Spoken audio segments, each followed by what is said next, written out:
come from a long lineage of proud warriors. We had a great number of visitors at our dojo, many of them masters of their respective disciplines. At some point, I picked up a blade of my own and began to mimic their movements. Back then, I enjoyed the training for what it was, valuing the journey over the destination. That is, until I met him, the supreme swordsmaster of the Eternals, Eata, once known as the demon Zamba. With a single glance, he identified all of my weaknesses.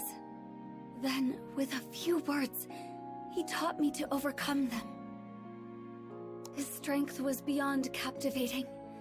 I even eavesdropped on a conversation between him and my father, and discovered we were distant relatives.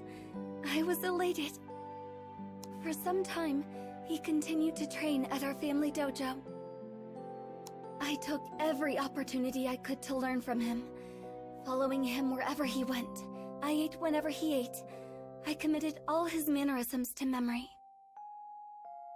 However, with the exception of our first encounter, he never acknowledged me. After all, he yearned for nothing more than strength. Why pay heed to a weakling, such as myself? So I vowed to become stronger. I would soar so high, he'd have to see me. I dedicated myself to training, begrudging even a single moment of respite. The blade was everything to me. And eventually, there was no disciple at the dojo who could come close to rivaling my skill. That was around when he vanished. In the blink of an eye, he was out of my life. He spoke not another word to me, nor called me by name.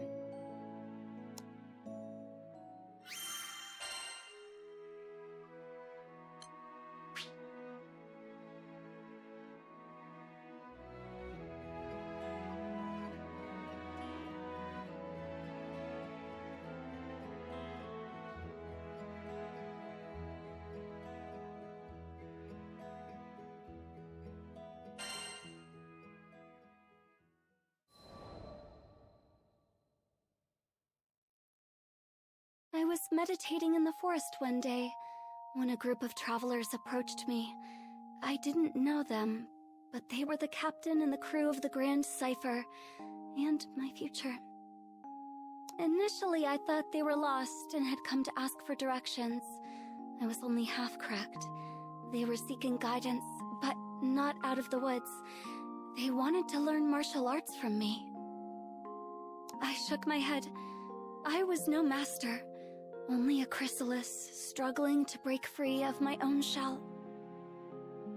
I believed the captain was mocking me. But that wasn't the case.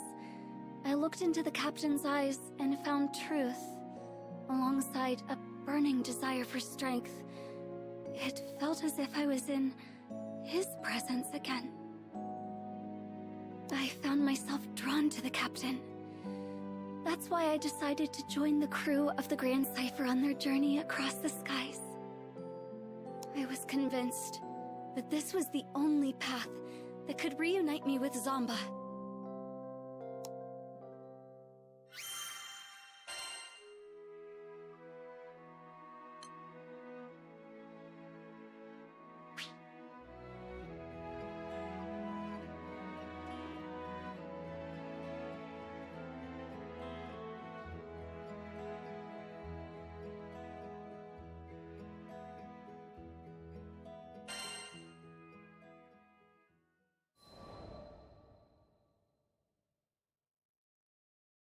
One day, I encountered an adorable Harvan girl at a local market.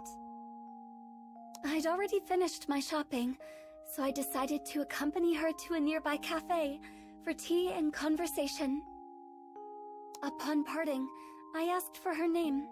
She proudly introduced herself as Viel, one of the 10 Eternals.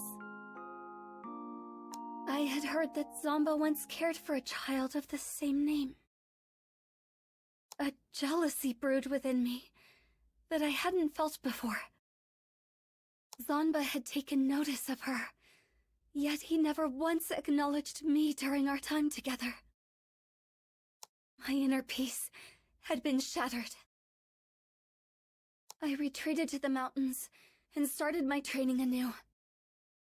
But the more I tried to find direction, the more I realized how lost I truly was. It was Lyria and the captain who brought me back. They appreciated me for who I was. Nothing more, nothing less.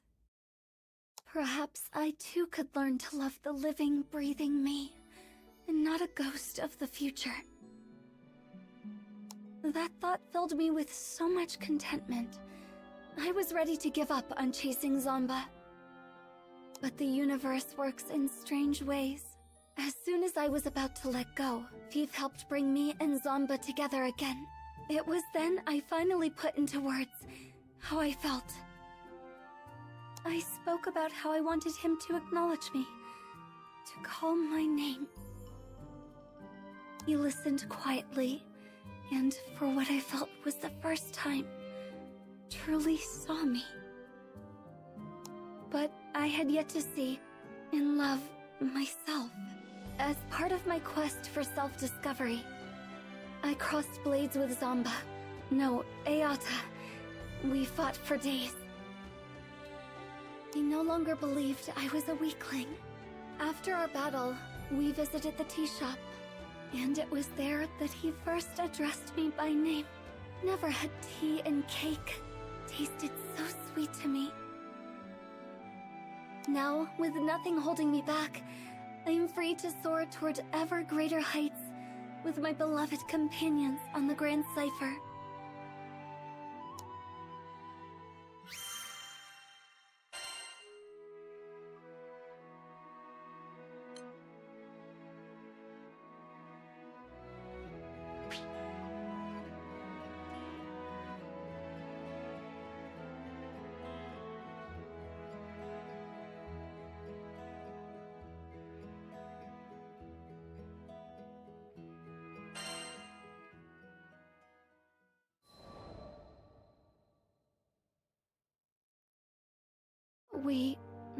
I had failed that day at the Hailwind Altar.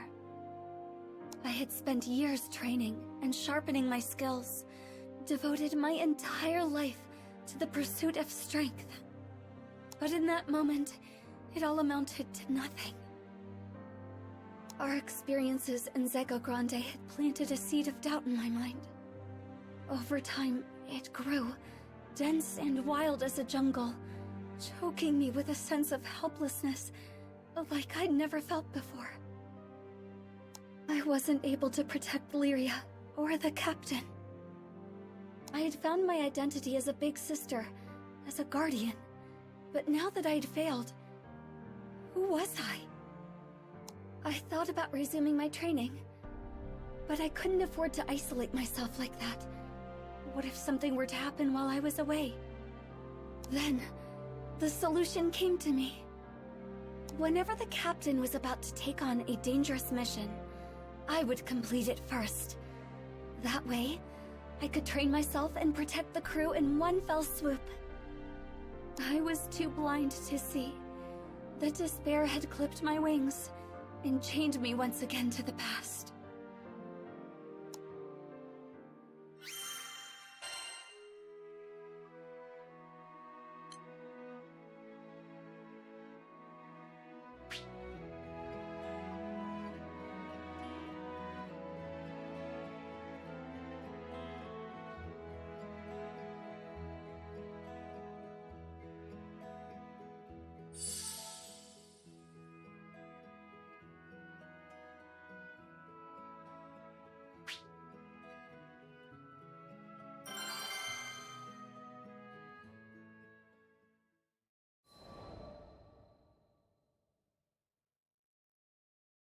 Are there any particularly dangerous missions available?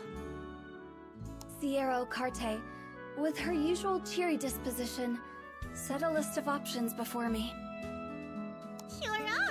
We've got a few jobs here that only a crew of your caliber could handle. In fact... She paused and looked at me with a quizzical expression. You know, I can't even remember the last time I saw you here by your lonesome. Don't you usually do things as a crew?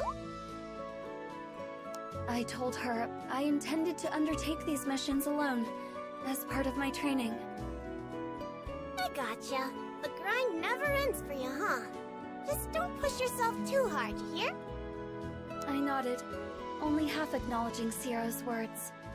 After deciding upon a venture, I chartered a small carrier vessel which would take me to a nearby island. As the ship was tossed about the turbulent winds, I closed my eyes and looked for peace within. This is for their sake, as well as mine.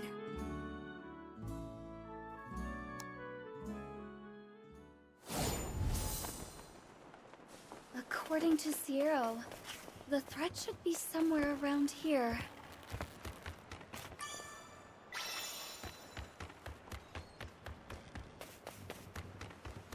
I sense great evil. Just a little farther.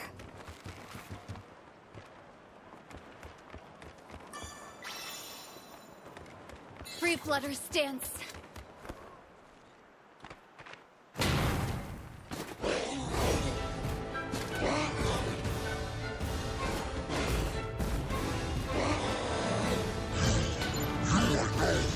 This is revenge for Manly! Worthless. But it's not over yet. I will not rest while evil runs free.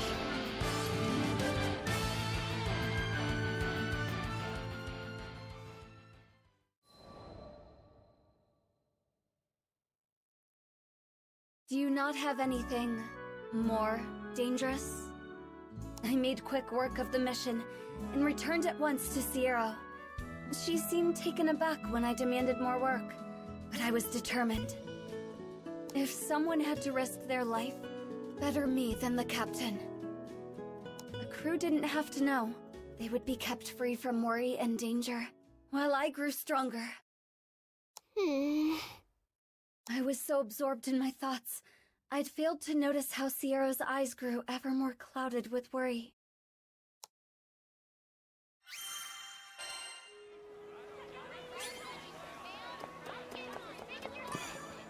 Good day.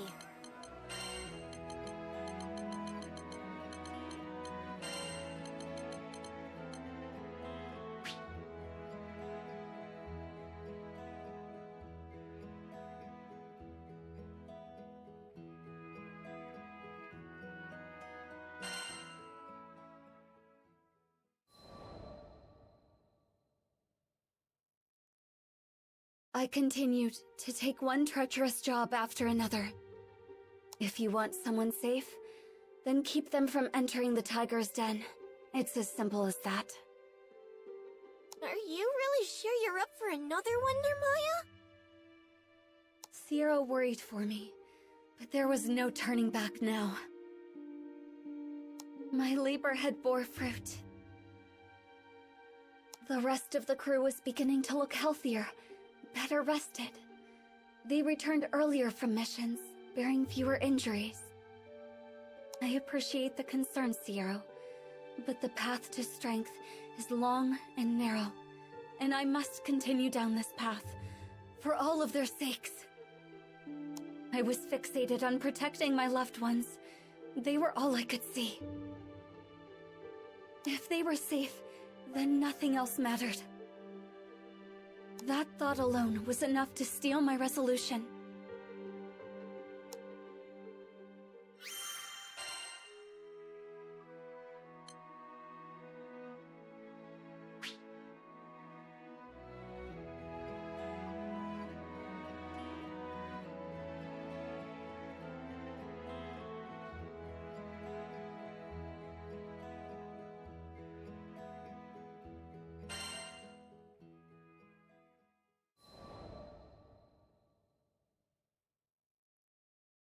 On days without work, I would meditate on the deck of the Grand Cipher. One day, the voice of Vern broke through my meditations. I don't know. She looks pretty wound up. Wouldn't she usually have dozed off by now? I'm telling ya, something's going on. He was livelier than ever. Perfect. You shouldn't push yourself too hard, Narmaya. And sweet, tender Lyria. Yes, this was how things should be. I cracked open my eyes and stole a hopeful glance at the captain. But on that kind face, I could read only worry and distress. I wanted nothing more than to comfort my darling. No, I was acting for their sakes. I had already come so far. If I could just hold to my path a little longer, make the skies a little safer, then I could go back to being their big sister. I needed more strength. I needed to be worthy of this family. The crew of the Grand Cipher was powerful, but in the end, we were only small people in a vast sky, filled with endless dangers. If I didn't get stronger, one day that sky would engulf us. I had to protect them. I could protect them. All I was lacking was time.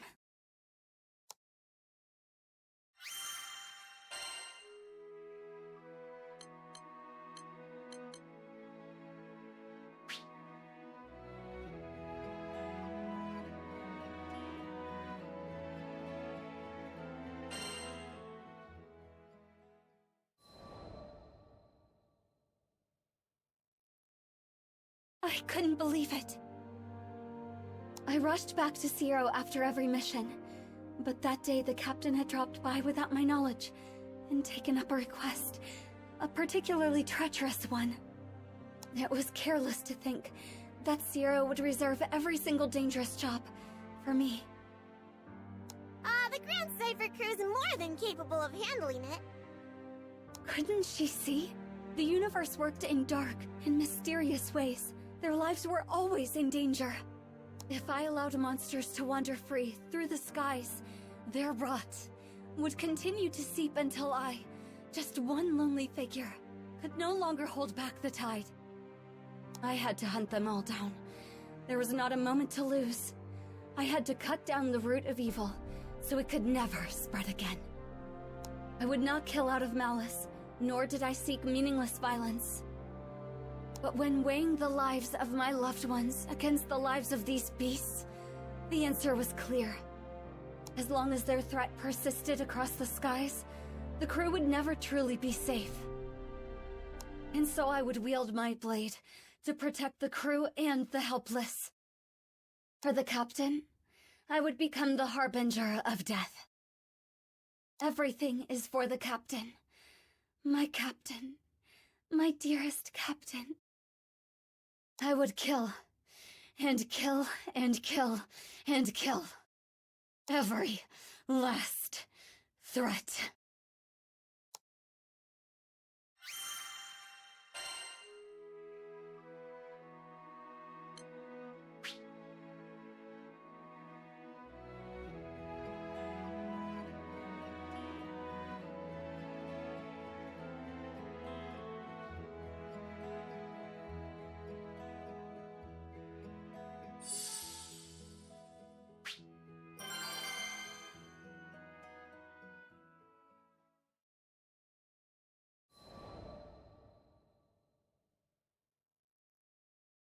I found the largest known monster's den in this skydom, and began my hunt.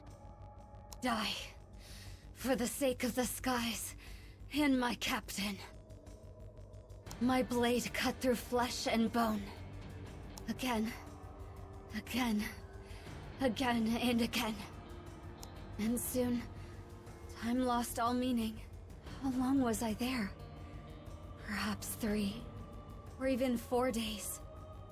My grip went numb, my vision blurred, my body grew heavy. But I couldn't stop. Not here. With these hands, I would deliver my loved ones, even if it meant seeping them in blood.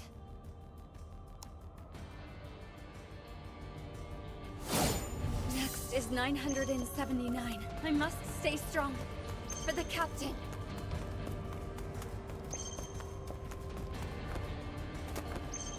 I must destroy every threat. Breathe blood.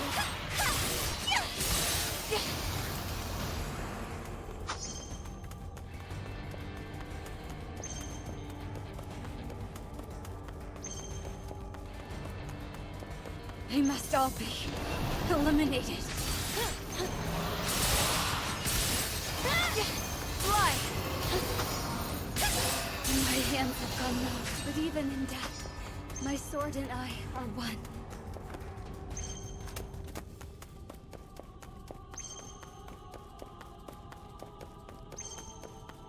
Out of my sight.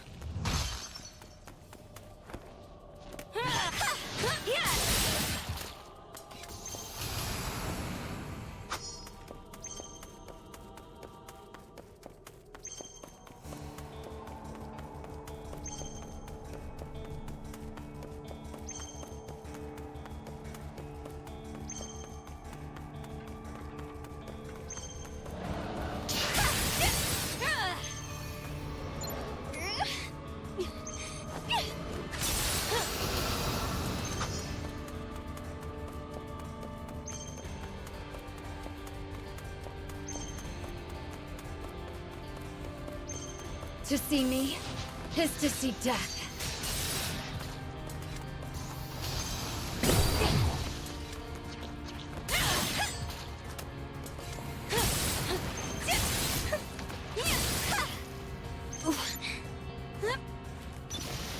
$999. There's more above me. I can feel it.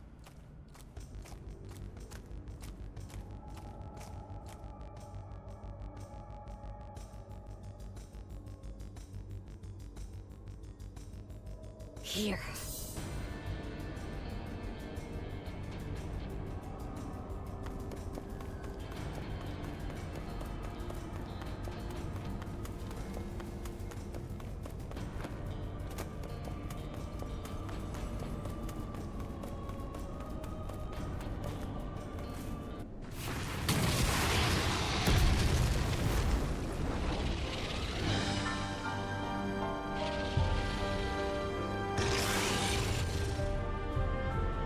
You have breathed your last.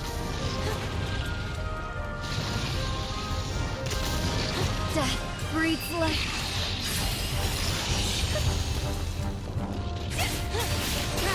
I will take your life, even if it costs me mine. I must. 1,000. I finally did it. Wait. There's more of them. Impossible.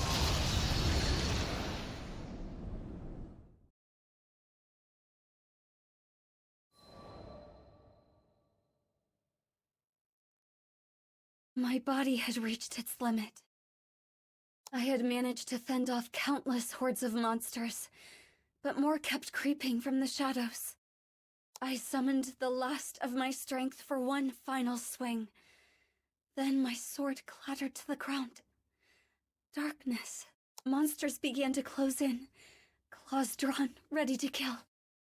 I closed my eyes, waiting for it all to end. But before my mind could fade into darkness, I was roused by a brilliant flash. Narmaya! Captain? Let's get you out of here! Quickly!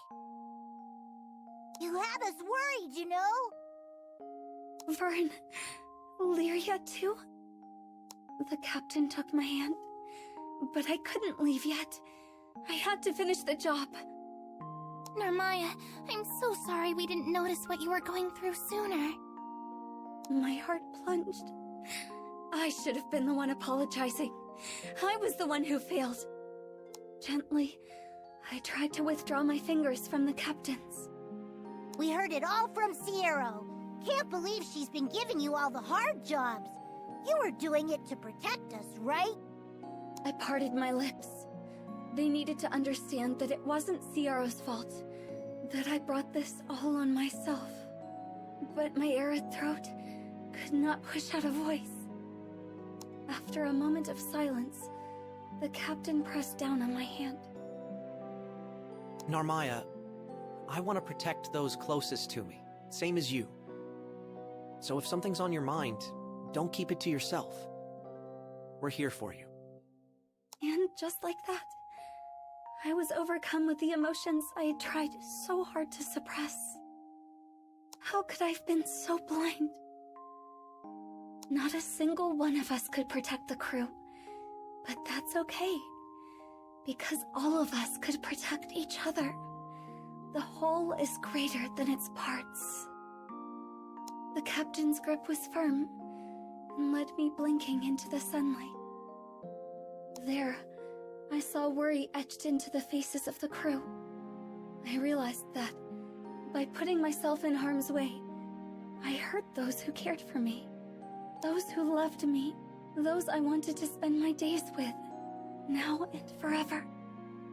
But the course I had been following could only lead to isolation.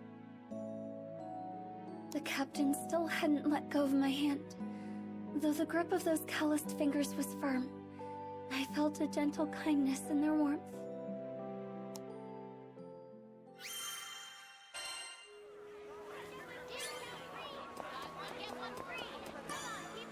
Need something?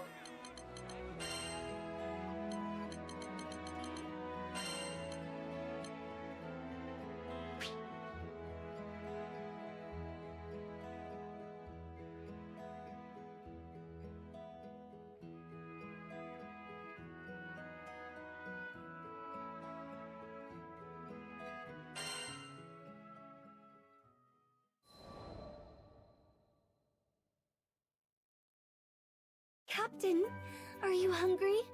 I'd be more than happy to feed you, or maybe you'd like a nap. I always thought I had to be strong for my loved ones, never truly realizing they were my strength. We supported each other. We lessened the burden of sorrow and shared the light of joy. Lyria, you've got a bit of cream on your cheek. Here, let me wipe it off for you. Oh, thank you, Narmaya. I'm glad Butterfly Girl's back to normal. But is it just me, or is she laying it on even thicker than usual? Vern was adorable, trying to play the part of the tough dragon. However, as I took him into my arms, I thought, he shouldn't have to put on an act around me. After all, we're family, aren't we?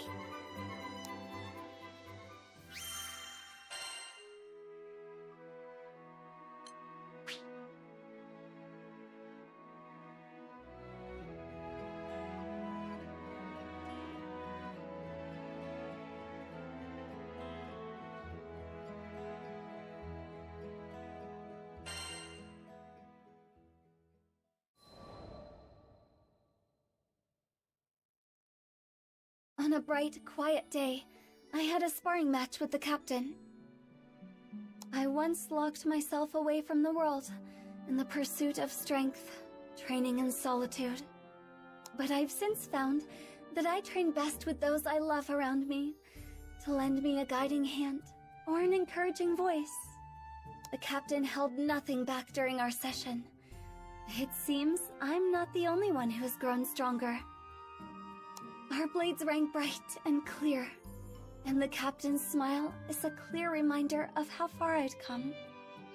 After training was over, we stood for a while longer on the deck of the Grand Cipher, feeling the breeze. Above us, the azure sky was spread as far as the eye could see, its splendor too much to take in all at once. I felt as if I would be consumed by the sky itself, and grasped the captain's hand. In that moment of peace, I swore that I would keep learning and growing. Not alone, but together with those I love.